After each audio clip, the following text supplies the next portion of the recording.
A neurologist and a couple of geneticists from Children's Hospital were called in, and they couldn't give us any answers either.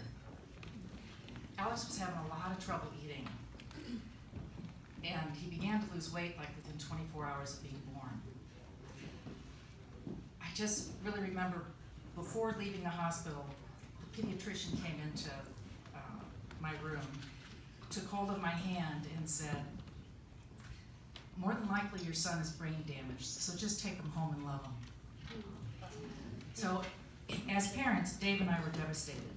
Those first couple of weeks, we didn't know how Alex was going to make it. He continued to lose weight. We didn't know whether he would ever walk or talk or what would be happening with his vision. Fortunately, we knew Barbara Stewart, who was the founder of the Bell Center. She came to our house with an occupational therapist who taught Dave and I and Becky and Nikki, Alex's sisters, a special way to feed him that helped develop the muscles on the left side of his face and his tongue. So at 8 weeks old, it was actually the ophthalmologist that diagnosed Alex with Mobius syndrome.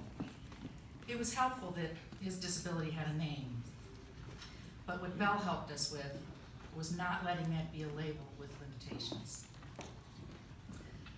So the occupational therapy continued with Marlene Fields 2 times a week, and finally at about 10 or 11 months, she was able to get Alex to drink through a straw.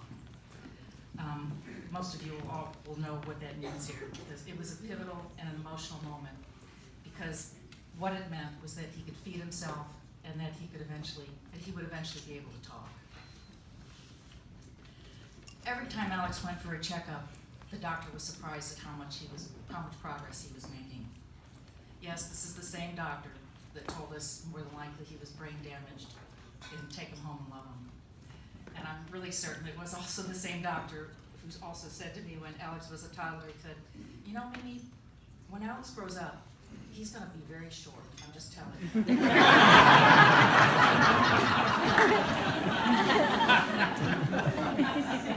So Alex continued on a path with the Bell Center and was also supported by the physical therapist, the speech therapist, and the developmental therapist through their center-based program. Our experience with Bell made the next step of inclusion with the Kirkwood Public Schools a success. Something that members of this community really fought hard for, including my sister-in-law, Terry Weber, who's here tonight, the mother of Jack Weber, who also received services from Bell. She pioneered the way 1 year before us with the Kirkwood School District with inclusion. You know, the fact that Alex swam with the Kirkwood High School team is a testament to the important work done by Bell. Those 5 years, it was all about those 5 years of early intervention. So it certainly has taken a village to raise Alex, and many of you here are in that village. His village began with Bell, and his progress and his potential is better than because of art. So I just want to say thank you to those of you who have generously supported the work St. Louis Art and Bell have done over the years. Our family is eternally grateful. So with that, I'll turn it over to Alex, my not so sharp son.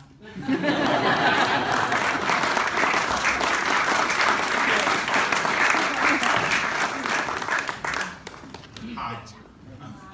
Hi, Alex. Hey, Al. Hi, my name is Alex. Thank you for inviting me here tonight. You know, I'm really not so different from all of you. I'm good at some things and not so good at other things. Does anyone else here suck at math besides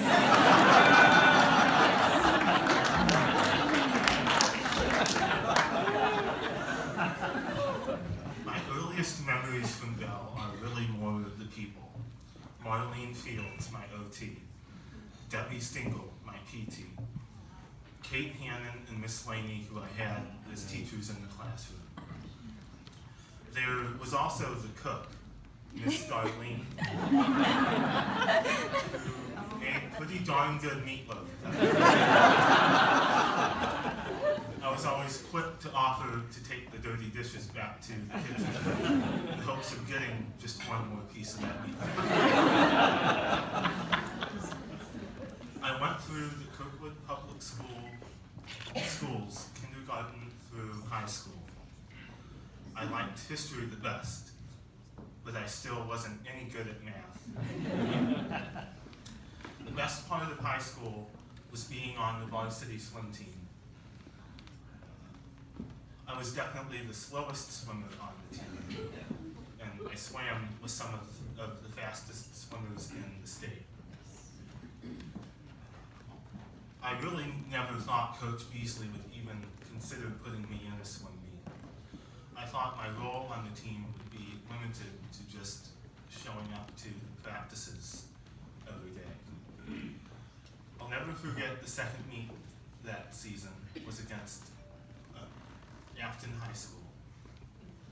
He told me just a couple days beforehand that he was going to put me in. I swam the 53 in 60 seconds that day, and my teammates were more like 30 seconds. I gained a whole new level of confidence because they included me. After high school, I did a job training program at Jefferson Barracks, in which I worked in the gym with the veterans by taking their blood pressure and also helping the therapist with the aquatic therapy. I still keep in touch with some of them, and I feel like I have learned a lot from them, mostly compassion. While I was at Jefferson Barracks, I took classes at Merrimack Community College. I have 12 credit hours so far. Still no math. My two favorite classes have been two communications classes. Currently, I'm volunteering at SSM St. Mary's Hospital. I volunteer there 3 days a week. I was trained in patient transport and the concierge position behind the front desk, which is what I'm doing now. I answer the phones, look up patients' names, and escort people.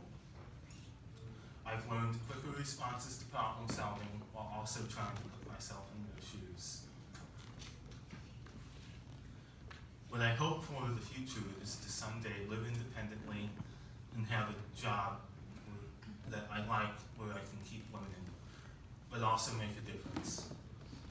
I know my caseworker, Michelle Peterson, my ARC caseworker, Michelle Peterson, is currently trying to get me into an internship that will turn into paid employment eventually.